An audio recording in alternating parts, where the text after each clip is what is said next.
Please do subscribe to Prajabheri News Channel.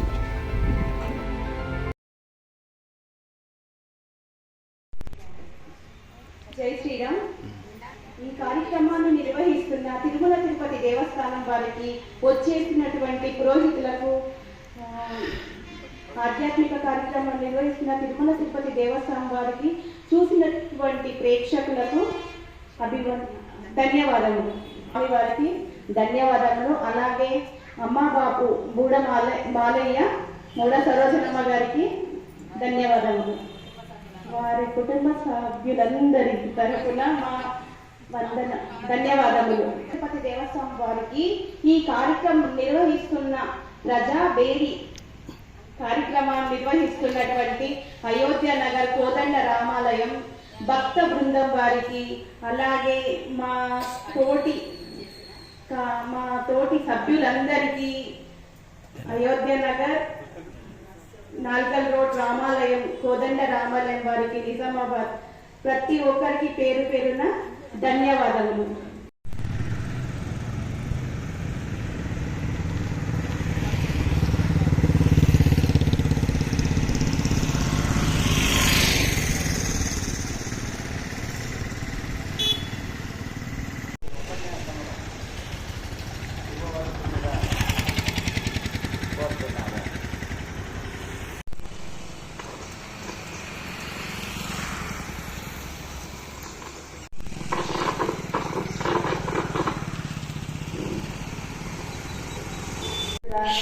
ఈ కోదండరాముతో ఆలయంలో మరి ఇక్కడికి వింటున్న భక్తులకు, మరి ఈ కార్యక్రమం నిర్వహణ చేసే ఈ కార్యకర్తలకి అందరికీ కూడా శుభాశిస్తులు.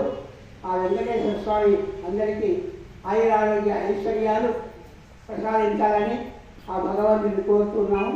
అటువంటి శక్తిని భక్తి మనకు అందరికీ ఇచ్చి సర్వదా కాపాడేందుకు అది ఓం తత్సత్. కోదండ రామ రామో రామో హే రఘురామ భవనాశక భద్రాచల రామ వెనకాల నిలబడండి, వెనకాల నిలబడండి, రామ ప్రభు సాయి రామ పావన రామ ప్రభు సాయి రామ రామో రామో హే రఘురామ కావమో నీ మమ్ము కోదండ రామ రామో రామో హే రఘురామ భవనాశక భద్రాచల రామ భద్రాచల రామ భద్రాచల రామ భవనాశక భద్రాచల రామ పావన రామ ప్రభు సాయి రామ పావన రామ ప్రభు సాయి రామ రామో రామో హే రఘురామ. జై శ్రీరామ్. ఈ రామాయణ సప్తాహ ప్రోగ్రాంలో నిజామాబాద్లో ఈ కోదండ రామస్వామి రాజేశ్వర స్వామి దేవాలయం నారాయణ రోడ్డు అయోధ్య నగర్లో మనం పెట్టుకున్న కార్యక్రమం ఈ రోజున 3వ రోజు. ఈ రామాయణ సప్తాహంలో భాగంగా శ్రీ రామచంద్రుల వారి చరిత్ర మనకి చెప్పడానికి పాలకొండ విరజానంద స్వామి గారి ఆశ్రమం విరజానంద స్వామి గారు ఇక్కడికి రావడం జరిగింది. ఈ రోజున నిజంగా మనందరి అదృష్టం. విరజానంద స్వామి గారు అంత దూరం నుంచి ఈ రోజున టైంకి వచ్చి రామ మందిరంలో కూర్చోవడం జరిగింది. ఇప్పుడు వారి సందేశాన్ని, రాముల వారి గురించి మనకి చెప్పడం, సందేశం ఇస్తారు, వారి గురించి చరిత్ర చెప్తారు. అది మనందరం శ్రద్ధగా విని ఈ కార్యక్రమాన్ని సక్సెస్ చేస్తామని ఆశిస్తున్నాను.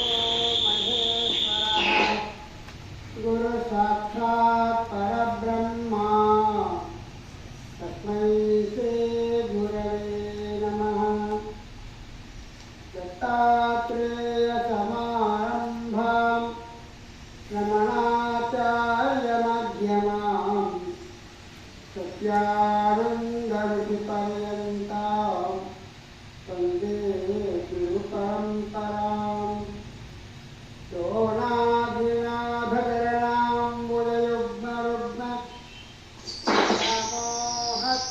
तत्तदुतराय चूर्णाय मे अस्मद्गुरो भगवतो सदैकसिन्धो सत्यमौनिचरणौ शरणं प्रपद्ये गुणाधाय सीतायापतये नमः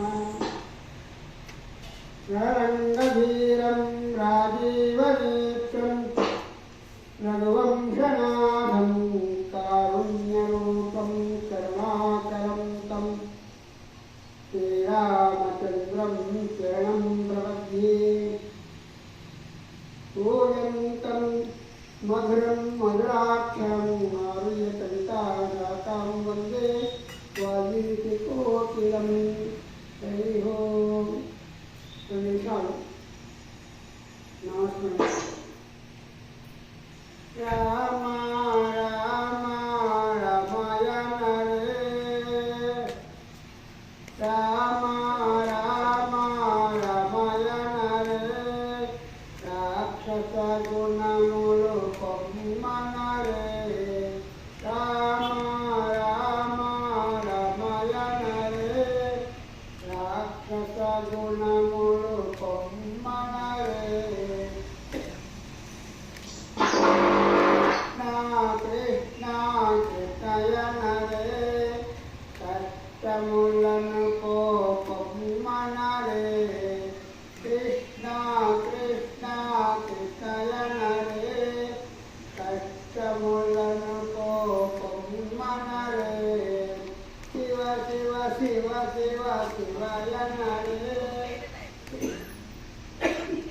శివ శివ శివ శివ శివయన రే శివ కేశవులు సమమన రే శివ కేశవులు సమమన రే హరి హరి హరి హరి హరి అన రే ఆత్మారాముల మదిగన రే హరి హరి హరి హరి హరి అన రే ఆత్మారాముల మదిగన రే రామ రామ రామయన రే రాక్షస గుణములు కొమ్మన రే రామ రామ రామయన రే రాక్షస గుణములు కొమ్మన రే సదా రామచంద్ర భగవాన్ की जय पवन हनुमान की जय रघुनाथ महाराज की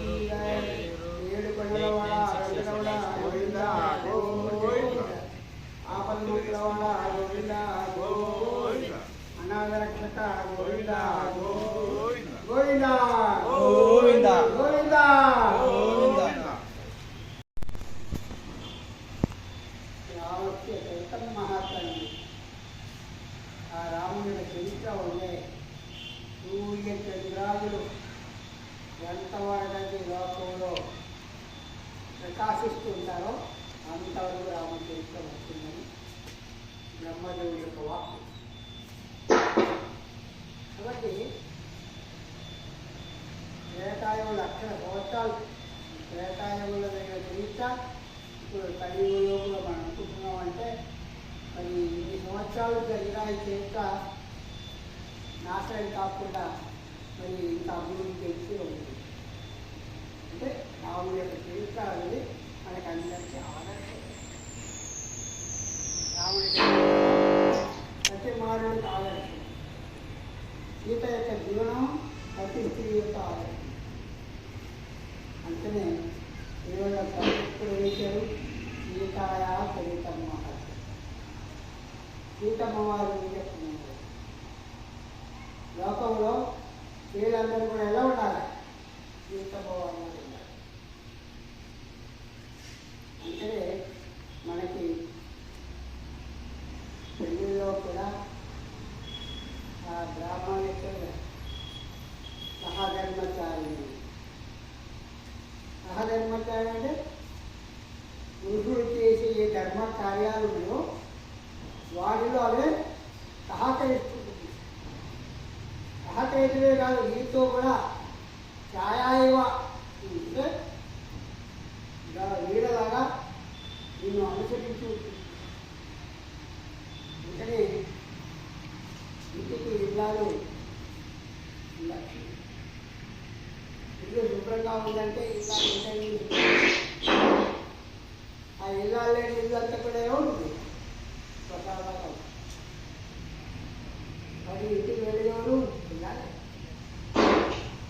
ఆ ఇల్లాల వల్లనే ఇల్లంతా లక్ష్మి ప్రకాశిస్తూ ఉంటుంది, లక్ష్మీ విధంగా ఉంటుంది. అందుకని ఏ స్త్రీ అయితే ఇంట్లో దుఃఖం లేకుండా ఉంటుందో, సంతోషంగా ఆనందంగా ఉంటుందో ఆ ఇంట్లో ఎప్పుడు లక్ష్మి ఉంటుంది. ఏ స్త్రీ అయితే ఇట్లా దుఃఖిస్తూ ఉంటుందో, ఏడుస్తుంటుందో ఆ ఇంత దరిద్రం తాళం అవుతుంది. అందుకని స్త్రీ ఎప్పుడు కూడా ఏడవదు. కష్టాలు వస్తాయి, కష్టాలు రాలేదు. కష్టాలన్నీ కూడా తన భర్తతో సహకరిస్తూ, భర్తకు సాయం చేస్తూ, భర్తకు రాని కష్టాలు పడుతుంది. అంటే సీతమ్మ వారికి ఎన్ని కష్టాలు వచ్చినా ఆయన కష్టం అనుకోలేదు. అయ్యో రాముడి సేవ చేయలేకపోయినాను.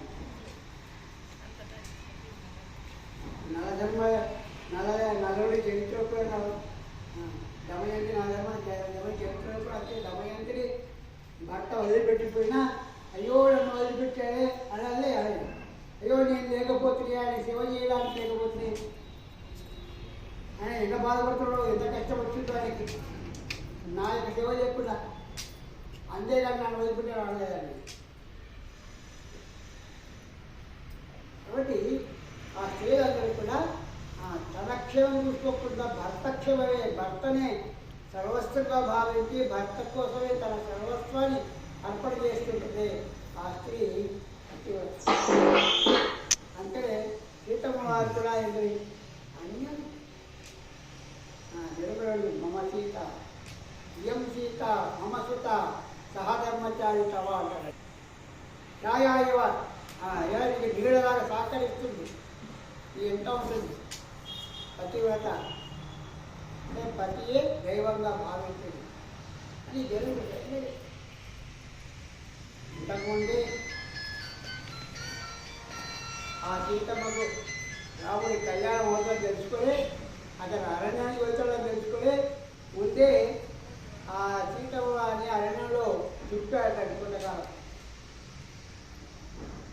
అంటే రాబోయేది జరుగుతుంది కాబట్టి అడవిలో కూడా మరి నడవడం అంటే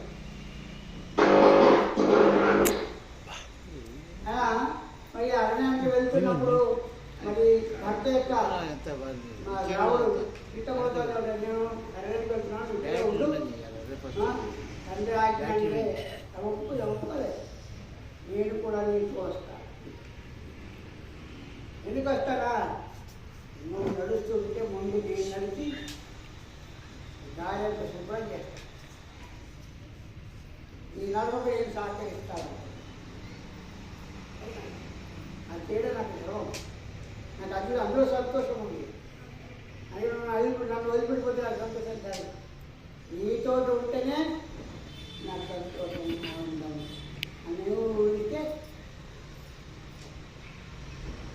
ఇంతటి శిక్ష. అంటే ఆ విధంగా లోకంలో ప్రపంచంలో ప్రతి వాళ్ళు కూడా రాముడిలాగా ఉన్న పురుషులు రాముడిలాగా ఉండాలా, స్త్రీ సీతలాగా ఉండాలి. ఆ ఇల్లు ఆనందం. రామరాజ్యం అప్పుడు రామరాజ్యం తప్పులు వస్తుంది. అట్లా ఉండదు రామరాజ్యం వచ్చేస్తుంది. రామరాజ్యంలో ప్రతి జీవికి కూడా ఆయన చోటిచ్చాడు. రాజ్యసభలో ప్రతి జీవి కూడా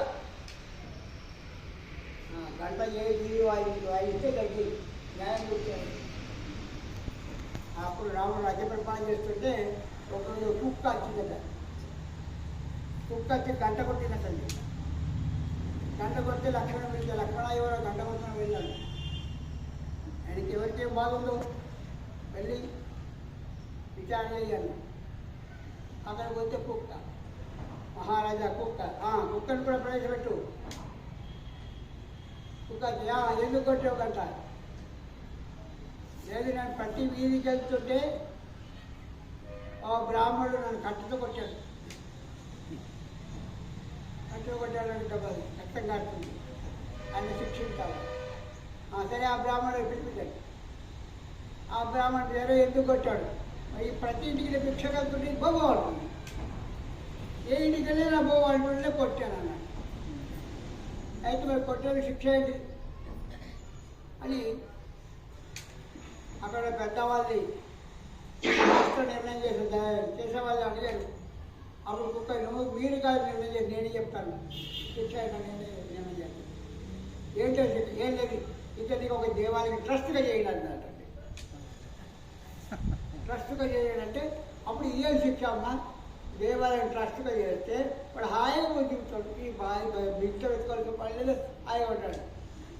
లేదు, పూర్వజన్మలో నేను కూడా దేవాలయం ట్రస్ట్గా ఉన్నాను. ట్రస్ట్గా ఉండి ఆ దేవుడి సొమ్ము తినద్దు అనుకున్నా ఏదో విధంగా తిన్నాను. అందువల్ల కుక్క అయి పుట్టాను. వాడు కూడా దేవుడి సొమ్ము తింటాడు, నాలుగు కుక్క అయి పుడతాడు, నాలుగు పాటలు పడతాడు, దెబ్బలు తింటాడు అంటాడు. న్యాయం చూడండి, ఎంత న్యాయం చెప్పి.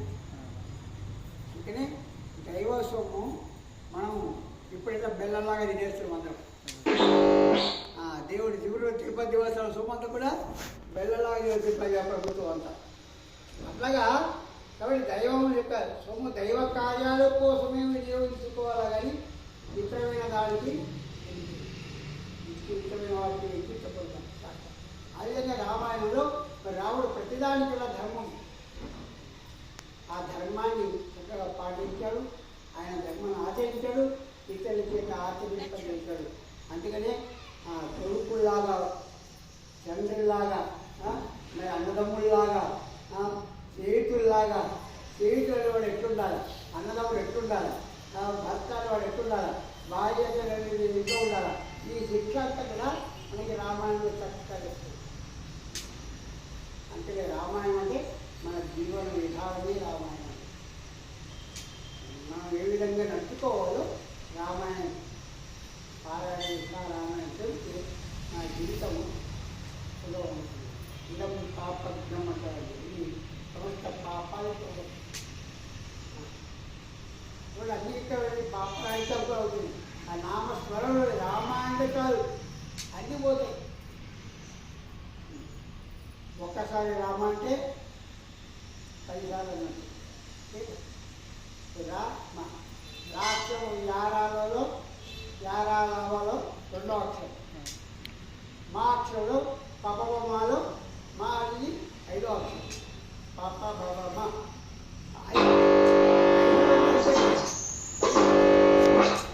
5 × 2 10.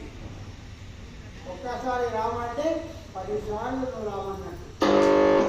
మరొకసారి రామనుకో 10 × 10 100, 100 × 10 అంటేనే శ్రీరామ రామ రామేతి రమ్యనామని మనోరమం సహస్రనామ తత్తుల్యం రామనామ.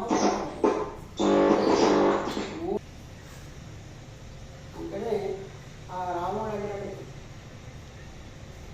ఒక్కసారి రామ అంటేనే సమస్త పాపాలు చేశాడు. రెండోసారి రామ నేను నీకు దాసుని, 3వ ఏడుతో సమస్తం నేను ఆత్మాడుకుంటాను.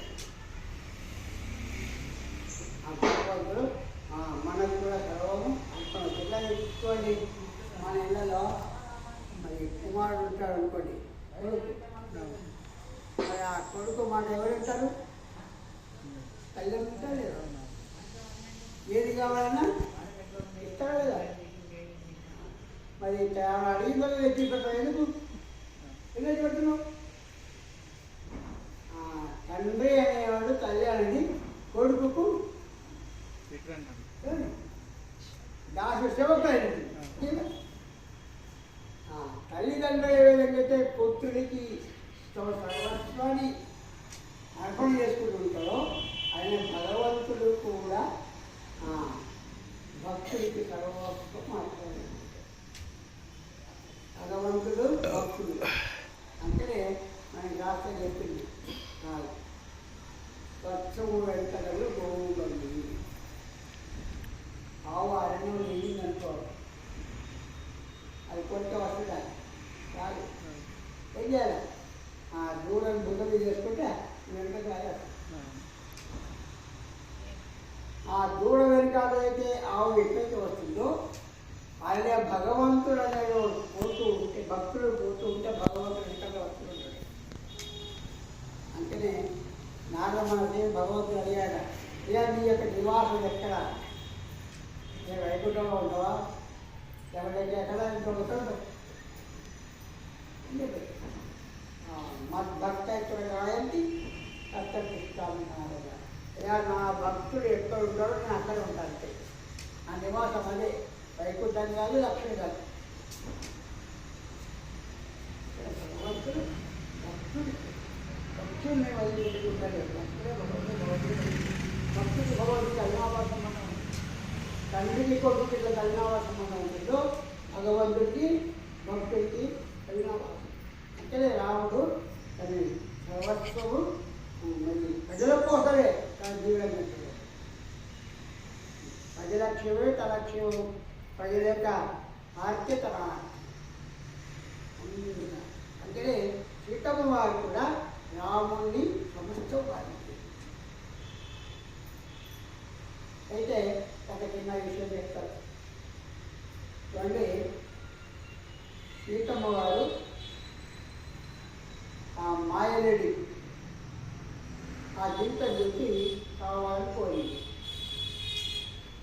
కోరితే అప్పుడు రాముడు సరే ఆ లేఖలో కోరింది కాబట్టి తీసుకొస్తాను. ఇక లక్ష్మణ మీద అన్న ఈ రాక్షస మాయ, అది ఎక్కడ ప్రపంచంలో బంగారు లేడీ ఎక్కడ ఉండదు. బంగారు లేడీ ఎక్కడ ఉంటుంది? ఎక్కడ ఉండదు. అది బంగారు లేడీగా ఉందంటే దాని ఏదో మోసం ఉన్నట్టే. కాబట్టి ఇది రాక్షసుల మోసం. అందుకని మీరు వెళ్ళకండి అని అంటాడు. అరే వదిన గారు లేక లేక అడిగింది, పోనీ అది రాక్షసులు అయితే సవాళ్ళు చేసాను వస్తా, లేకపోతే పట్టుకుని వస్తా. ఇదొకటి సరే నువ్వు మాత్రం అమ్మ సీత వదిన వదులుకుండా ఉంది, నువ్వు మాత్రం ఇక్కడ వదలకూడదు, ఇక్కడే ఉండు కావాలి. సరే అంటే వెళ్ళాడు. అది తీసుకెళ్తాను, ఆవాజులు తీసుకెళ్తాను. దగ్గర ఉన్నటువంటి కళ్ళజోడుగా పడుతుంది, దగ్గర వచ్చినటువంటి దూరం ఉంటుంది. ఆకికి విసుగు పుట్టి బాణం వేసుకొస్తాడు. ఆ బాణం దగ్గర తగ్గిపోతూ ఆ లక్ష్మణ, హా సీత, హా సీత, హా లక్ష్మణ అని ఇద్దరికి వెంటనే సీతమ్మ అగో హా లక్ష్మణ చదువుతున్న శబ్దం వచ్చేది. మరి వాడు అన్నకైన ప్రమాదం వెళ్ళు వెళ్ళు. అమ్మ మా అన్నకి ఏదో ప్రమాదం రాదు,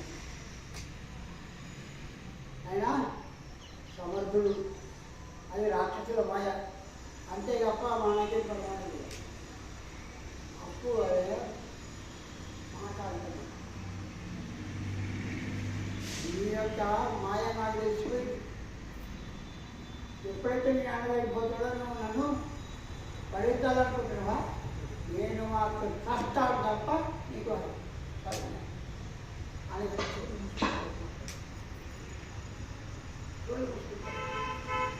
ఎంత మాట్లాడి ఇక విధి లేక వెళ్ళాల్సి వస్తుంది. ఆ వెళ్తూ కూడా గీత చేసి ఈ గీత దాటి బయటికి రావాలి. సరే వెళ్ళిపోతున్నారు అన్న కోసం. కొంచెం చివరికి వెంటనే రావణాసుడు మాయ పెట్టాడు. కాసాల మాలా కాకి అంటే 2 విధాలుగా పనిచేస్తుంది. మరి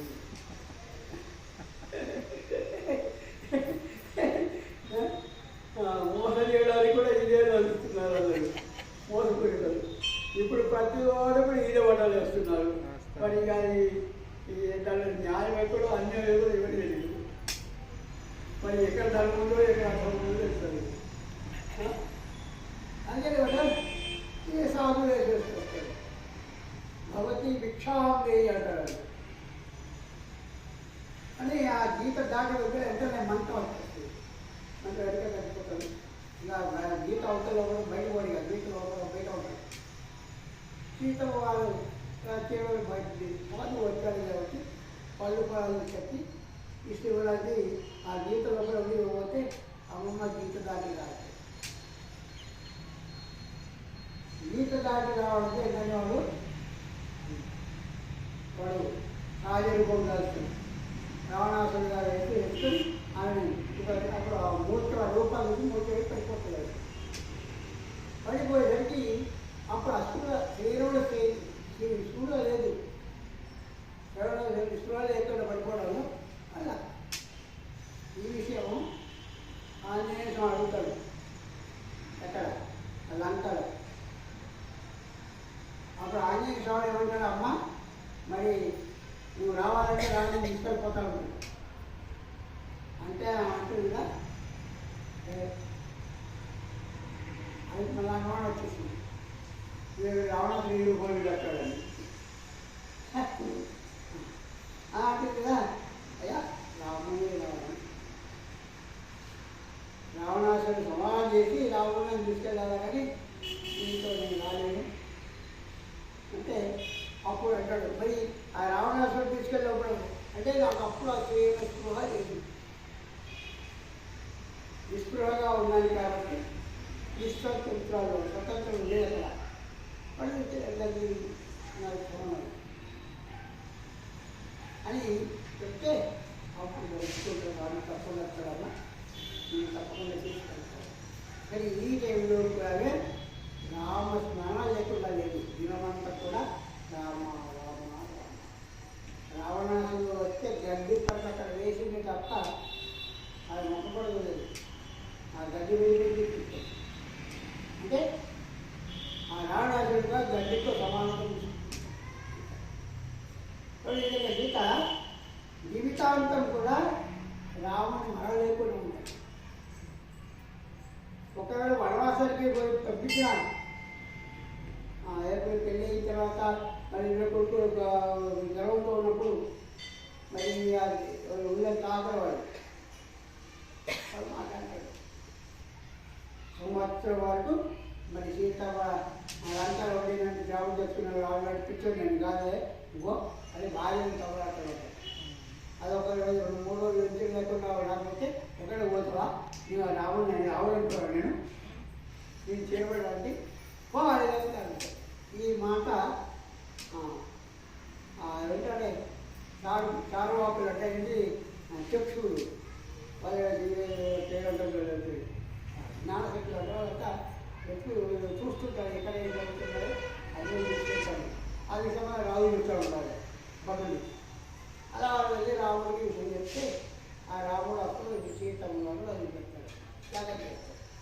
ఈ త్యాగం చేసినప్పుడు కూడా రాముల వారి చుట్టూ మాట్లాడలేదు. అంటే ధర్మము అనేది అక్కడ ఎక్కడ పాటిస్తుంది. అత్తమామని అడిగినట్టు చెప్పు, పెద్దమ్మ వాళ్ళు అడిగిన చెప్పు, ఆ తోడికోళ్ళు అందరినీ అడిగిన చెప్పు, అందరినీ వెళ్తూ ఆమె గుర్తపడుతూ ఇంకా బాగా కలిగినందుకు ఆ అమ్మనే కాదమ్మ నీ యొక్క నాకు నీ అడుగుదారులకు ఇచ్చి నీ దగ్గర తీసుకెళ్ళిపోయేంత కాదు. ఉన్న రోజులు పుట్టిన వంశానికి సౌఖ్యం కలిగించాను, నెక్స్ట్ నేరు సౌఖ్యం కలిగింది. ఇక్కడ వంశం నిలబడింది, అక్కడ వాళ్ళకి ఎవరికి క్యూర్ చేయలేదు. అలాగా జీవితాంతం కూడా ఆమె ధర్మం జీవితాంతం పంపించాలి. మన జీవితం ఎంతవరకు అయిపోతుందో అంతవరకు ఎంతమంది 3 రోజులు 3-4 కట్టాలి. మనం 3 రోజులు లేకుండా అలాగే వాల్మీకి మహర్షి గుర్తించి శ్లోకంగా మారింది. శ్లోకంగా మారింది. ఆ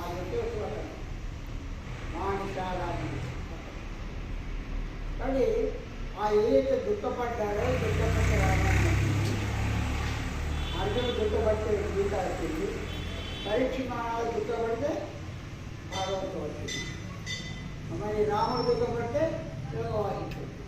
ప్రతివాడు ఈడువాడు తప్పదు. అయితే మనం అందరూ ఏడుకోవాలి, ఎవరైనా తప్పదు. ప్రతివాడు ఏడుస్తాడు, పుట్టిన పిల్లవాడు కూడా ఏడుస్తాడు. ఒకవేళ ఏడాదనుకోండి ఏం చేస్తాడు, అది గిచ్చేనే ఏడిపిస్తాడు. మరి త్యాగం అంటే సంతోషం, మరి త్యాగం అనేకో మీరు అందరూ ఏడుస్తాడు, వాడు చచ్చాడు బతకాడు.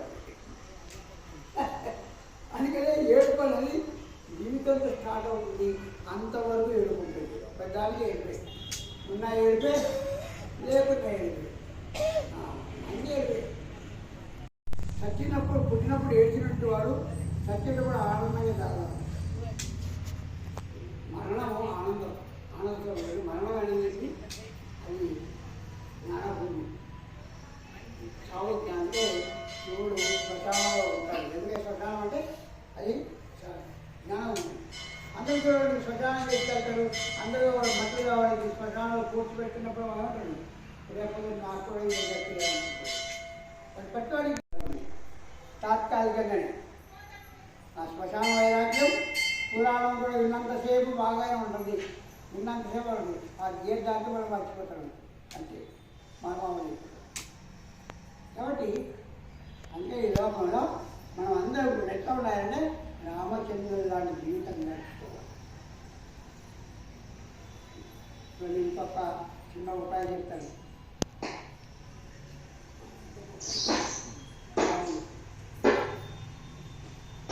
రాముడు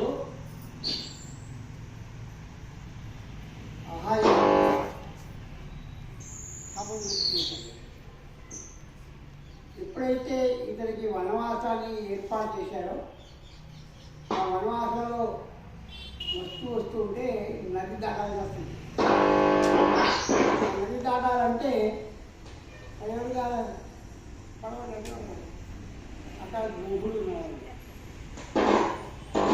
ఆ గుహుడు రాముని నది దాటిస్తాడు, దాటిస్తాడు. వాళ్ళు అంటారు, రామ నీ పాదపులు చెప్తేనే మరి రాయిస్తుగా అయిపోయింది. ఇప్పుడు నువ్వు నా పడవ ఎక్కితే ఆ పడవ కూడా స్త్రీ అయిపోతే నాకు అర్థం కాదు. ఆ పడవ కూడా స్త్రీ అయిపోతే ఇప్పుడే ఇన్నర్కి భరించలేకుండా ఇంకా నా జీవనోపాధి అవుతుంది. ఆ స్త్రీ పడవ యొక్క జీవనం కలుగుతుంది, నా జీవితం అవుతుంది. అందుకనే నీ పాదాలకి ముందు ధూళి దూసలు లేకుండా శుభ్రంగా కలుగుతా. రాముడు ఒప్పుకోవచ్చు, తప్పదు, ఒప్పుకున్నాడు. కానీ ఏంటి, రామపాదాలు అడుగుతుంటే దేవతలందరూ చూసి ఏమో గువాని అదృష్టం అదృష్టపడ్డాడు. ఇది అదృష్టం కదా. అటువంటి రాముడి పాదాలు కడిగడం, మొత్తం పాదాల్లో ధూళి లేకుండా ఆ వేల సందులో శుభ్రంగా కడిగి పాదాలు తుడిచి అప్పుడు రాముని పనులు కూర్చోబెట్టాడు. ఈ గూడే దశరథుడికి మిత్రుడు. అంటేనే రాముడికి గురుడు మీద చాలా ప్రేమ. అంటే గురుడు అంత అదృష్టం. ఏదైనా భగవంతుడితో సన్నిధిలో ఉండడమా అంత అదృష్టం. పూర్వజన్మ సంస్కారం ఉంటేనే ఉంటుందండి. పూర్వజన్మ యొక్క సంస్కారం మనకు ఉంటే తప్పకుండా మంచి వార్త సహవాసం ఉంటుంది. ఆ పూర్వజన్మ సంస్కారం లేదనుకోండి, సంస్కారం అందుకనే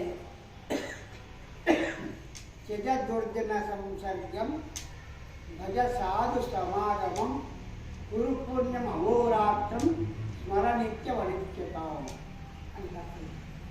త్యజదుర్జన సంసర్గం మన జీవితాంతం అటు దుర్మార్గం సవాసం చేయకూడదు. 10 రూపాయలు ఇచ్చాను కానీ మళ్ళీ వదిలిపెట్టుకో, పోతే మీరు నష్టం. కానీ మాత్రం సమస్య వాళ్ళతో సవాసం చేస్తే ఉంటుంది, మనం కూడా వాళ్ళకి తాగుబాటుతో సవాసం చెప్పి వీడికి తాగుబోతాడు, జూదం వాడితో సవాసం చెప్పి వీడికి జూదం అవుతాడు, వాడు లంపడు అయితే వీళ్ళు లంపడు అయిపోతాడు. జీవితం అంతా కూడా పాడైపోతుంది. అంటే దుర్మార్గులతో సహవాసం పెట్టు, చేయదొడ్డినటువంటి సత్యం, భజ సాధు సమాగమం, సత్పురుషుల సహవాసం ఎప్పుడు చేయి. ఎందుకంటే ఈ సహవాసం సజ్జన సహవాసం అంటే నిన్ను తల్లిపోయేస్తుంది. అందుకు అంచిన వాళ్ళు ఎంతమంది ఉన్నారు? ఇప్పుడు నార్మల్ ఎట్లయి నార్మల్తో సహవాసం, మహాత్ముల సహవాసంలో నార్మల్ అయ్యాడు. అంతకు దాసిపుత్రుడే. వాల్మీకి మహర్షి ఎట్లయ్యాడు? వాల్మీకి ఎంతమంది రత్నాకరుడు, గజ దొంగ.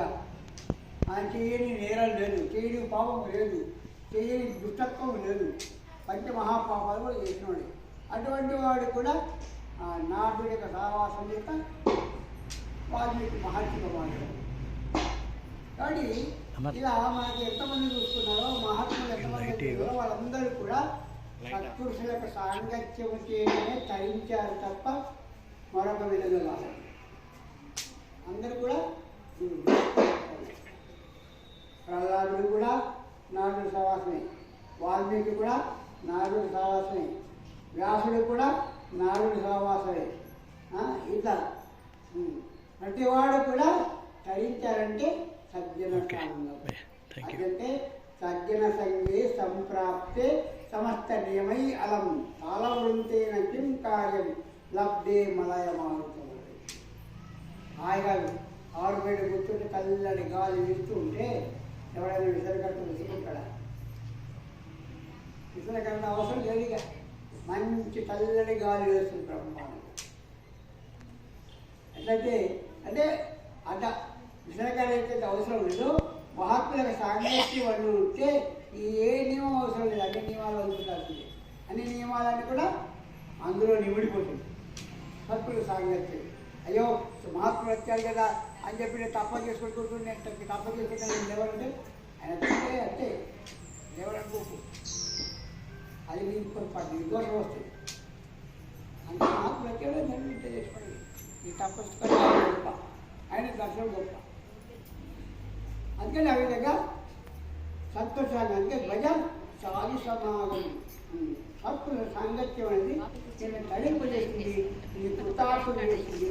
అంతే సత్పురుషుల సాంగత్యం భజ సాధు సమాగం. గురుపుణ్యం అహోరాత్రం, గురుపుణ్యం అహోరాత్రం. పుణ్యం అనేది రాత్రి అనుకుండా పగలనుకుని చేస్తూ ఉండాలి. పుణ్యం, ఈ పుణ్యం అనేది ఉంటే దీన్ని రక్షిస్తుందని. రక్షంతి పుణ్యాన్ని పురాకృతాన్ని, పురాకృతంలో చేసిన పుణ్యం ఏదైతుందో అది నీకు రక్షణ ఉంటుంది. ఆ పుణ్యం ఉంటేనే భగవంతుడి రక్షణ కూడా అవుతుంది. ఆ పుణ్యం లేకపోతే భగవంతుడు నేనేం చేయను, ఆయన దగ్గర ఉన్నా నేను చేయడు. ఇంకా నేను పుణ్యం లేదు. బ్యాంకులో అకౌంట్లో డబ్బులు ఉంటేనే ఆ బ్యాంకు మేనేజర్ డబ్బులు ఇస్తాడు. ఆ బ్యాంకులో అకౌంట్లో డబ్బులు లేవు, ఆ బ్యాంకు నీ తండ్రి అయినా నీ డబ్బులు ఇవ్వడు. ఎందుకంటే నీకు అకౌంట్లో ఎక్కువ అంటాడు. కానీ బ్యాంకు బ్యాలెన్స్ మనకి మన బ్యాంకు బ్యాలెన్స్ ఉంటే తప్పకుండా భగవంతుడు సహాయం చేస్తాడు. ఆ బ్యాంకు నుంచి పంపించాడు. అందుకని పుణ్యం అనేది రాత్రి అనకుండా పగలనుకుని కానీ మనం ఈ లోకానికి పై లోకానికి పోతాం అనుకో, ఇక్కడ నుంచి మనం అమెరికా పోయామనుకో, అమెరికా పోతే మన ఇంటి డబ్బంతా తీసుకెళ్ళాలనుకుంటే మరి అక్కడ పట్టుకొస్తుంది డబ్బంతా. అప్పుడు ఏం చేయాలి? ఈ బ్యాంకులో వేసుకొని వాళ్ళ కరెంట్స్గా వాళ్ళ కరెంట్ నోట్స్గా తయారు చేసుకుంటే ఇక్కడిది ఆ కరెంట్ నోట్స్గా తయారు చేస్తే అక్కడ మనం వెళ్తాం. అలానే మనం కూడా ఈ లోకంలో నుంచి పైలోకానికి వెళ్ళాలనుకుంటే ఆ పైలోకంలో సుఖంగా ఉండాలంటే ఏం కావాలి? ఈ డబ్బుకి వస్తే ఈ డబ్బు పనికి రాదు. ఈ డబ్బులు వేయాలా పుణ్యంగా మార్చుకో. పుణ్యంగా మార్చుకున్నాం అనుకో అక్కడ రక్షణ చేస్తాను. ఆ పుణ్యం అనేది లేదనుకో అక్కడ ఏం జరుగుతుంది. చూడండి, మనకి భారతంలో కర్ణుడు ఉన్నాడు అనుకోండి. కర్ణుడు ఎంతో పుణ్యకార్యాలు చేశాడు, ఎన్నో దానధర్మాలు చేశాడు, అన్నీ చేశాడు. కానీ ఆ దేవలోకం స్వర్గంలోకంలో మరికి బ్రహ్మాండం అంతా బాగుంది. కానీ ఆకలి బాధిస్తుందట. ఏమి లేదు, ఏమి తినడానికి లేదు. అన్నీ డబ్బులు తింటాడా, పైసలు తింటాడా, బంగారం తింటాడా, ఏం తింటాడు, ఏం తినాలి అన్నంగా. అప్పుడు భగవంతుడు అడిగాడు, అయ్యా నేను ఇన్ని ధర్మం చేశాక అన్నం లేవలేదు. అయ్యా నువ్వు అన్నీ చేసావు, ఎవరికి అన్నం పెట్టావు అన్నాడు. అన్నం మాత్రం ఎవరు పెట్టలేదు. అన్నం పెట్టకపోతే ఎక్కడ దొరుకుతుంది? పోనీ పెట్టలేదు, పెట్టావు, పెట్టిన ఇళ్ళను చూపించావు అన్నాడు. చూపించా, ఏ ఏళ్ళు చూపించాడు, ఇక దాని ఆ ఏళ్ళు వంట పెట్టి పన్నాడు. వాడికి అన్నం వచ్చింది. పెట్టకపోయినా పెట్టిన ఇళ్ళను చూపించాలన్నా. ఆ విధంగా పుణ్యకార్యాలు అనేది జీవితాంతం. ఇప్పుడు పుణ్యం ఓ రాత్రి లేకుండా పగలనుకున్న పుణ్యకార్యం చెయ్యి. నీ చేసిందే నీకు వచ్చే విజయం. అంటే నువ్వు అక్కడ పట్టితే పోతా పట్టితే ఆశ ఎదుగుదంట. చేసిన కర్మము చెడని పదార్థము చేరు నీ వెంట. చేతిలో అమృతం ఉన్నంత వరకే అన్నదమ్ములంట. ఆఘాతంపై పోయేనాడు ఎవరు రారు నీ వెంట. ఎవరు వస్తారా? ఎవరు రారు మొత్తం వచ్చి మరి అంతేనే ధర్మానుగోగచ్చతి జీవయ్యక ధనస్య భూమో పతివస్తకు వచ్చే భార్యా గుణద్వారే స్పృశాలే బాంధవ. ధర్మానుగోగచ్చతి జీవయ్యక కర్మానుగోగచ్చతి జీవయ్యక. మనం చేసుకునే ధర్మం ఏదో, మనం చేసుకునే కర్మం ఏదో, ఆ కర్మము ఆ ధర్మమే నిన్ను ఆశ్రయించి ఇతో ఎన్ని గంటల్లో వస్తే కానీ మిగతాది ఏది రాలేదు. అంటే పుణ్యం అహోరాత్రం రాత్రి అనుకుండా పగలనుకుండా పుణ్యకార్యాలు చేస్తూ ఉంది. మన నిత్యం అనిత్యత, నిత్యము కూడా అనిత్యమైన వస్తువులు స్మరణ చేసుకో. అయ్యా అనిత్యమైన వస్తువులు స్మరణ చేసుకోలేదు. నిత్యమైన వస్తువు భగవంతుడు స్మరణ చేసుకుంటే అనిత్యమైన దాన్ని స్మరణ చేయడం. నిత్య వస్తువులు స్మరించడం వల్ల మీకు ఆసక్తి, వస్తువులో ఏదో ఆసక్తి మీకు తగ్గిపోతుంది. కాబట్టి అనాసక్తి మీకు కలుగుతుంది. ఈ అనాసక్తి భావన నీకు ఎప్పుడైతే కలుగుతుందో ప్రపంచంలో నువ్వు ఉన్నా నిన్నేమవుతుంది. అందుకనే మహాత్మా గాంధీ అనాసక్తి యోగం గీతకు పేరు పెట్టాడని. అనాసక్తి యోగం అంటే గీత అంతా ఏం చెప్తుంది? అనాసక్తి చెప్తుంది. నువ్వు ప్రపంచంలో ఉండవు, వ్యవహారాలు అంతా ఉండవు, అన్ని పని చేయి, కానీ దేని మీద ఆసక్తి పెట్టుకో. ఆసక్తి పెట్టుకుంటే బద్దలో పోతావు. ఆసక్తి పెట్టుకుంటే దుఃఖాలు తప్పవు, కష్టాలు తప్పవు, బాధలు తప్పవు. అంతే కదా. చూడండి, చిన్న ఉదాహరణ ఇస్తాను. మా ఇంట్లోని ఉదాహరణ ఏదైనా మనం మిరపకాయ బజ్జీ చేసుకున్నాం అనుకో. మిరపకాయ బజ్జీ, ఆ మిరపకాయ ఇంటే పెంట్లో ముంచుతాం. ముంచిన తర్వాత ఏం చేస్తాం? మిరపకాయ రమ్మంటే వస్తుందా? రాదు. ఏం చేయాలా? నూనెలో వేయాలి. నూనెలో వేస్తే ఉంటుంది సుయ్యి సుయ్యి సుయ్యి సుయ్యి సుయ్యి సుయ్యి అంటారు. ఎంతవరకు అంటారు? ఎంతవరకు అండి? అందులో పచ్చి ఉన్నంత వరకు, ఆ పిండిలో పచ్చి ఎంతవరకు అయితే ఉంటుందో అంతవరకు సుయ్యి సుయ్యి సుయ్యి తప్పదు. పచ్చి పోయింది ఏగిననుకో అప్పుడు ఏమైనా ప్రశాంతం. అప్పుడు తీస్తే మిరపకాయ బీటీ పిండి వేరు. ఇదే వేదాంతం, ఇంకేలేదు. ఇంకే వేదాంతం. అంటే మనలో ఎంతవరకైతే అజ్ఞానం పచ్చి ఉంటుందో అంతవరకు మొట్టికాయలు తక్కువ, బాధలు తక్కువ. పునరపి జనం పునరపి మరణం పునరపి జననీయ చేయడం ఏ సంసారే బహు దుష్టారే కృపయాపారే పాయి మూడారే అన్నట్టుగా అంతవరకు బాధలు తప్పవని కష్టాలు తప్పవు. ఎప్పుడైతే ఈ అజ్ఞానం పోయి జ్ఞానం కలుగుతుందా, ఆ జ్ఞానాగ్ని చేత దగ్ధమైపోతుందా, అప్పుడు ఈ బాధలు పోతాయి. అంటే శంకరాచార్య సృష్టి కర్తాసార క్షీణే విత్తే కపరివారు జ్ఞాతే తప్పే కసంసార. సృష్టి కర్తాసార. చెరువు ఉందనుకోండి, నీళ్ళు ఉంటేనే చెరువు అన్నారు. ఆ నీళ్ళలో చెరువు చేతిలో డబ్బులు ఉంటే పరివారం భక్తులు అందరూ వస్తారు. ఆ డబ్బులు ఏమిటో ఉన్నారు. బెల్లం ఉంటే అక్కడ ఈగలు వస్తే చీమలు వస్తాయి.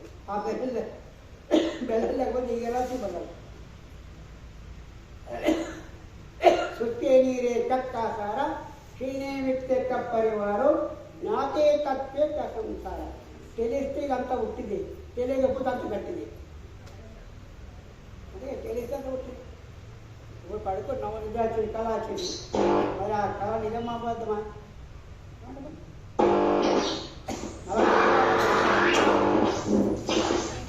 ఆ కళ నిజమా అబద్ధమా? అబద్ధం అనుకోదు. స్వకాలే సత్యవతి భాతి, ప్రభాతి అసత్యవతి. అంటే నువ్వు నిద్ర పడుకున్నంతసేపు, నువ్వు కలగన్నంతసేపు అది నిజమే. నువ్వు మెలుకుంటే అప్పుడు అబద్ధం, పడుకుంటే అంత నిజం. అంటే నిద్రావస్థలో ఉండి నువ్వు కలగన్నప్పుడు ఆ కళ అయితే నిజం అనుకుంటున్నావో, మనం ఈ అజ్ఞానావస్థలో ఉండి జగత్తంతా కూడా సత్యం అనుకుంటున్నాం. ఎవరు సత్యము? అజ్ఞాన స్థితిలో ఉండేవాడు అంత సత్యమే. జ్ఞానస్థితిలో ఇదంతా ఉట్టిది. ఇది వేదాంతం. వేదాంతం అంటే ఏం లేదు, దీనే బూరెల వేదాంతం అంటారు. బూరెల వేదాంతం అంటే ఇదే. కాబట్టి అందుకనే సృష్టి అందుకనే స్మరణిత్యం అనిత్యతాం. అనిత్యమైన వస్తువులు ఎప్పుడు స్మరించుకో. ఈ అనిత్యమైన వస్తువులు స్మరించడం వల్ల మనకు దాని యొక్క ఆసక్తి పుట్టదు. దేని మీద ఆసక్తి ఉంటుంది. ప్రపంచంలో ఉండి సంసారాన్ని కష్టాలు చేయి, సీఎంగా చెప్పడాలి, అన్నీ చేయండి. ఇప్పుడు మనం చూస్తాము కుమ్మరి పురుగు చూస్తారు. కుమ్మరి చెప్తాను, కుమ్మరి పురుగు మంటలోకి వెళ్తుంది, మృగంలోకి వెళ్తుంది, అన్నింటిలో వెళ్తుంది. తెలియని అనుకుంటుందా? ఏమంటారు నిజంగా అక్కడ ఆ పురుగులాగా మనం జీవితం. ఆ పురుగులాగా ప్రపంచంలో ఉన్నాడంటే మనకి ప్రపంచం బాగా లేదు. రాముడు ఆ విధంగా ఉన్నాడు కాబట్టి ఆయనకి ఏమి కష్టాలు లేవు, బాగా లేవు. ఆ కష్టాలు బాగా అనుకోవడం లేదు, మనం అనుకుంటున్నాం. అందుకని మనం ఎలా ఉండాలా? ఒక కొండ ఉందనుకోండి, గుట్ట. ఆ గుట్ట ఏ విధంగా తుఫాన్ వచ్చినా ఎచ్చినా కదలకుండా స్థిరంగా ఉంటుందో, నువ్వు కొండలాగా ఉండు, చెట్టులాగా ఉండకు. చెట్టులాగా ఊగుతూ ఉంటుంటే ఊగడ స్థిరంగా ఉంటుంది. నీ బుద్ధి స్థిరత్వం, ఆ స్థిరత్వం చేసుకున్నావా ఇదంతా నీ ఏం చేయలేకో. ఆ బుద్ధి స్థిరత్వం లేదా అన్ని వాదాలు. రాముడి వాదాలు లేవా? కృష్ణుడికి వాదాలు లేవా? కృష్ణుడికి వాదాలు లేవా? ఆయన పుట్టింది ఒక చోట, పెరిగింది ఒక చోట, ఎన్నో బాధపడ్డాడు, ఎన్నో కష్టాలు పడ్డాడు. రాముడు ఎన్నో కష్టాలు పడ్డాడు, నలుడు ఎన్నో కష్టాలు పడ్డాడు, సత్య హరిశ్చంద్రుడు ఎన్నో కష్టాలు పడ్డాడు. వాళ్ళంతా కష్టాలు పడలేదా? వాళ్ళ కష్టాల కంటే మన కష్టాలు ఎక్కువ ఉన్నాయండి. కష్టాల్లో కూడా కష్టం అనుకుంటుంది. ఇది నా ధర్మం, నా డ్యూటీ అనుకున్న వాడికి ఇదంతే. ఆ విధంగా మన ఈ ప్రపంచంలో దేనితో సంబంధం లేకుండా కేవలం భగవంతుడితో సంబంధం పెట్టుకొని విన్నట్టయితే ఇవన్నీ నేను ఏం చేయలేదు. లేదు ఇదంతా నాది అని పట్టుకుంటే అన్ని బాధలే. ఇంకొక ఉదాహరణ మీకు ఇస్తున్నా. బ్యాంకులో క్యాషియర్ ఉంటాడండి, అన్నీ డబ్బులు ఎక్కువ రోజు లక్షలు ఏదైనా 10 రూపాయలు వండేసుకుంటాడు. ఎవరు పెట్టుకోవడానికి వేసుకున్నాడంటే ఉన్న ఉద్యోగం ఉండిపోతుంది, డిస్మిస్ అయిపోతాడు. అలాగే ఈ ప్రపంచం అంతా కూడా అంతే. ఇదంతా మనది కాదు, ఏమండి అంత భగవంతుడు మన జీవనానికి కావాల్సిన మనకి ఇచ్చాడు. నువ్వు జీవితం గడుపుకొని హాయిగా ఉండు, తినువోది. అంతేగాని పట్టకపోతేనే లేదు, పట్టుకోవడానికి లేదు. అన్నిటితో వెళ్తుంటుంది. ఉన్నన్ని రోజులు అనుభవించు, తిను. అంతేగాని పట్టకపోతా తీసుకోవటానికి వాళ్ళతో తీసుకోవాలి. నువ్వు పట్టకపోయిన వాళ్ళు ఉన్నారు ఎవరైనా ఎవరు పట్టుకోవాలి. అర్థం అయిపోయాల్సింది. కోట్లు సంపాదించా, లక్షలు సంపాదించినా ఆ కోట్లు లక్షల అడిగలు వెళ్ళాల్సింది. అంటే అంతా భగవంతుడు, మనది కాదు, అంతా ఆయనది. అంటే నాది అంటే అపచారం, నీది అంటే ఉపచారం అన్నారు. ఇదంతా నీది అనుకో, భగవంత ఇదంతా నీదే అని, ఇదంతా భగవంతుడిదే అనే భావంతో నువ్వు ఈ లోకంలో ఉన్నట్టయితే నీకు ఏది బాధించదు. నాదని పట్టుకున్నావా మొట్టికాయలు పడుతూ ఉంటాయి, తప్ప దెబ్బలు తప్పవు. జీవితం దుర్బలం అవుతుంది, కష్టమవుతుంది. అందుకని ఆ రాముడిలాగా జీవితం గడపదు, కృష్ణుడిలాగా జీవితం గడపదు. గిఫ్ట్ ఎన్ని కష్టమైతే నవ్వు రాజులు మూగలవాడు. ఎప్పుడు ఆనందంగా నవ్వుతూ ఉండండి. ఆనందమే బ్రహ్మం, ఆనందమే నీ స్వరూపం, ఆనందమే అనేక రోగాలు పోగొడుతుంది. నవ్వు లేకపోతే ఆ రోగం శరీరంలో రోగం బ్రహ్మాంగా పీడిస్తుంది. అంటే నవ్వుతూ ఉన్నవాడికి ఏ రోగం ఉండదు, అన్ని రోగాలు. అందుకని మన వాళ్ళు అయ్యా ఆడండి పాడండి. ఎందుకంటే ఆడడం పాడడం వల్ల మేము ఆనందంగా తిరుగుతూ ఉండడంలో ఇవన్నీ మర్చిపోతాం. ఆ మరుపు కోసమే మనం ఇవన్నీ ఆనందం. అంటే రాజులు కూడా అంతే. ఎందుకు వేరిస్తున్నారంటే అది ఆనందం కోసం. ఈ ప్రపంచంలో అనేక కార్యాలు నిర్వహిస్తుంటారు కాబట్టి దాంట్లో మరుపు రావడానికి కోసం ఇవన్నీ చేస్తుంటారు. ఆ విధంగా మనం ఈ ప్రపంచం నుంచి మరుపు రావాలంటే భగవంతుడి స్మరణ, ఆ భగవన్నామ స్మరణ పెట్టుకున్నట్లయితే అది మనం ఉద్ధరింపజేస్తుంది. అది రక్షణ చేస్తే ఇంకేం రక్షిస్తుంది. అందుకనే భగవంతుడి చింతన చేయండి, భగవద్ ధ్యానం చేసుకోండి, రామనామ స్మరణ చేయండి. ఆ రామనామ స్మరణ అనేది మనం తప్పకుండా కలుగుతుంది. రామాయణంలో రాముడే ఆ యొక్క అయోధ్యాపురుడు అందరూ తలుపు చేశాడంటే ఆయన చేశాడు. నామం మాత్రం అన్ని యుగాల వారిని సంప్రదించారు. అంటే రాముడి కంటే రామనామం గొప్పది. అప్పుడు అయోధ్యలో ఉన్న కొంతమంది, ఇప్పుడు అన్ని యుగాల వారు అందరితో కూడా తరిస్తున్నాడు రామనామం చేత. బట్ ఇది గొప్పది, అది గొప్పది. రాముడి కంటే ఆ రామనామం గొప్పది. నామే నాముడు అవేధ రామ అంటే ఆ రాముడు తప్పకుండా వస్తాడు. ఆ భగవంతుడు ఆ రాముడే ఆయనకు వసుదై ఉంటాడు. కాబట్టి మనం భగవంతుడి స్మరణ చేసుకుంటూ మన జీవితాన్ని ధన్యం చేసుకోవాలా. ఎందుకంటే జీవితం ఎందుకు వచ్చింది? మనకు భగవత్ స్మరణ కోసమే వచ్చింది, ఇంకోటి కోసం. ఈ భోగాల కోసం అంటే ఇన్ని అన్ని జీవులు అనుభవిస్తాయి. అవి ఉంటే లేదా? అవి తిరుగుతున్నాయి, తిరుగుతున్నాయి, అవి దొరుకుతున్నాయి, చేస్తున్నాయి. అవి కూడా సంసారాలు చేస్తాయి, మనకంటే సంసారాలు చేస్తాయి, మనకంటే ఎక్కువ చేస్తుంది. వాళ్ళు మన ఎంత. కాబట్టి ఈ జీవితం అంతా దుఃఖం ఏం చేసుకోకుండా అందరి సుఖంగా ఆనందంగా మరి ఆ రామస్మరణలో మన జీవితం గడిపితే ధన్యవాదాలు. ఇంకొక చిన్న ఒక కథ చెప్పేస్తాను, ఒక 5 నిమిషాలు. అంటే ఆ రామనామంలో ఎంత గొప్పతనం ఉందో చెప్తాం. చూడండి, ఇద్దరు అన్నదమ్ములట. ఒకడేమో నాస్తికుడు, ఒకడేమో ఆస్తికుడు. ఒకడికి దైవం అంటే, భగవంతుడు అంటే, సత్పురుషుడు అంటే ఆయనకి ఇష్టం, రెండవ వాడికి ఇష్టం లేదు. ఒకళ్ళొకడు ఉంటుంది, అక్కడ ఉన్నారు. కాబట్టి కానీ వాడు పెద్దోడు ఉన్నాడే, పెద్దోడికి నాస్తికుడు. నువ్వు ఏమైనా చేసుకో, నన్ను మాత్రం రమ్మన్నాం, నీ పని నువ్వు చేసుకో, నేను మాత్రం నేను అడ్డపడా. సరే అని ఆస్తికుడు కాబట్టి సత్కార్యాలకు వెళ్తుండేవాడు.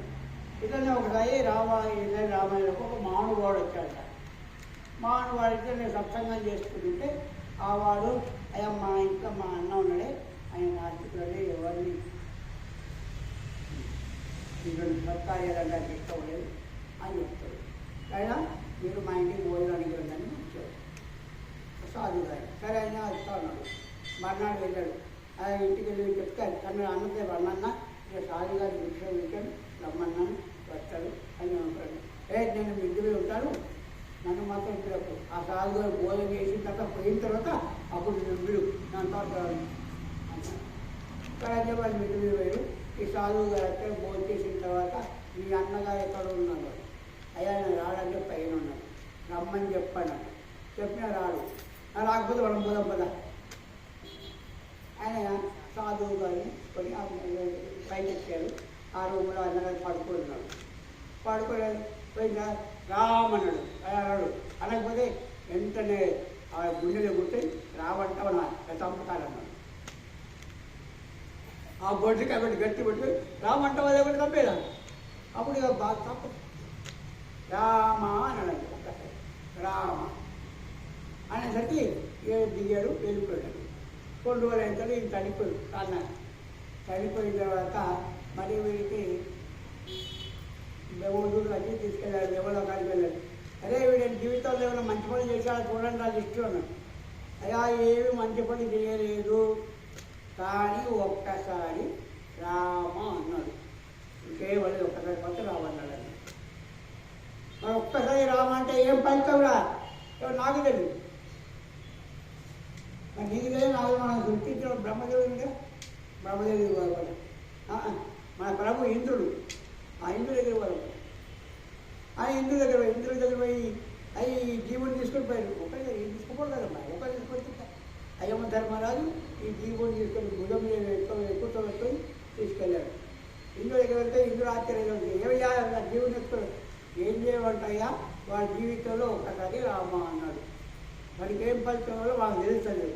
నువ్వు మా ప్రభువు కదా, కాబట్టి ఏదో చెప్పండి. నేను నాకు కూడా తెలియదు. కాబట్టి మన అందరికీ బ్రహ్మదేవుడు కూడా నేను బ్రహ్మదేవుడి దగ్గర వెళ్ళాను. ఆ బ్రహ్మదేవుడు అన్నాడయ్యా నాకు కూడా తెలియదు. ఒక్కసారి అంటే ఏ ఫలితం వాళ్ళే నాకు తెలియదు.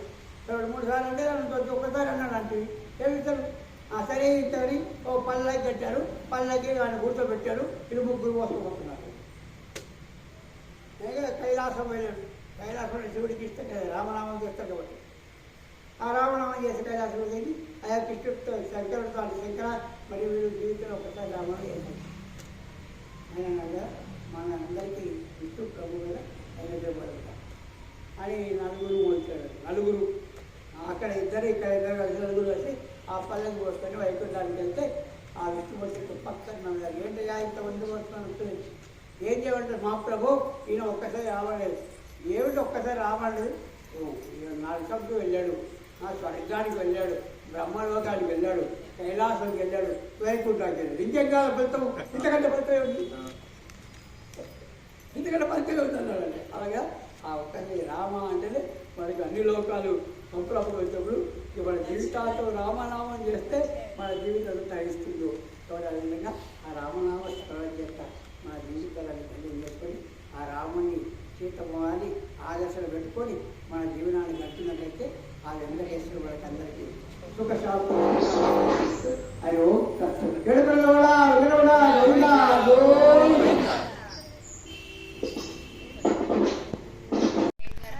రామాయణ సప్తాహ ప్రోగ్రాంలో 3వ రోజున మనకి వన్నెల్పి పాలకొండకు చెందిన శ్రీ విరజానంద స్వామి వారు మార్చని గురించి రామనామము మనము జ్ఞాపకం చేసుకుంటే రామనామం రక్షిస్తే కలిగే లాభాల గురించి, సీతమ్మ వారి ప్రతి భక్తి గురించి మనకి అందరికీ విశదీకరించడం జరిగింది. ఈ రోజున 3వ రోజు రామ సప్తాహం కార్యక్రమం ఈ రోజుతో కంప్లీట్ అయింది. ఇంకా 4 రోజులు ఇక్కడ తిరుమల తిరుపతి దేవస్థానం వారి ఈ ప్రోగ్రాము ఇంకా 4 రోజులు ఉంటుంది. 16వ తారీఖు వరకు మీరు భక్తులందరూ ఇట్లనే 6 గంటలకు తప్పనిసరిగా వస్తారని ఆశిస్తున్నాము. ఇప్పుడు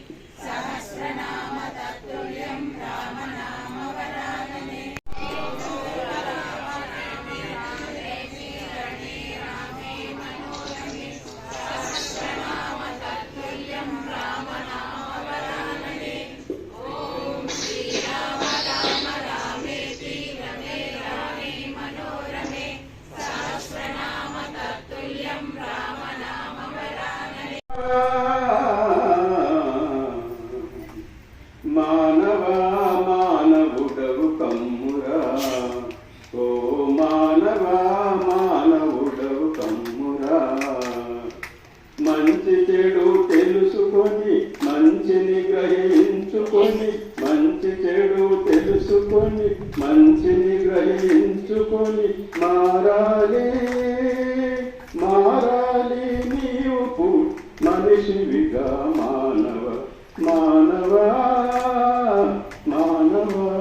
మానవుడు కమ్మురా తన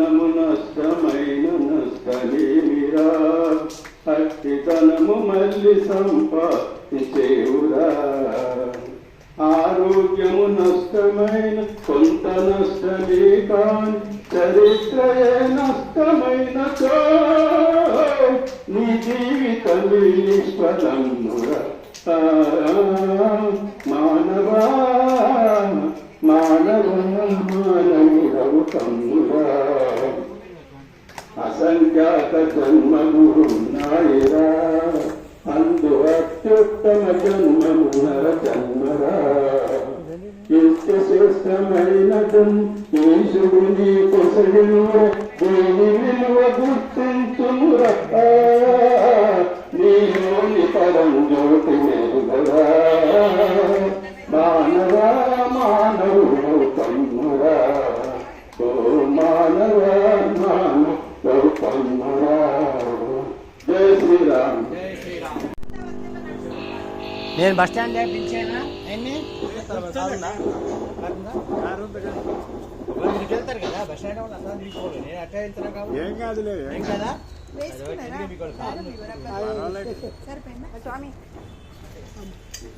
ఆడతారా మేడం మీరు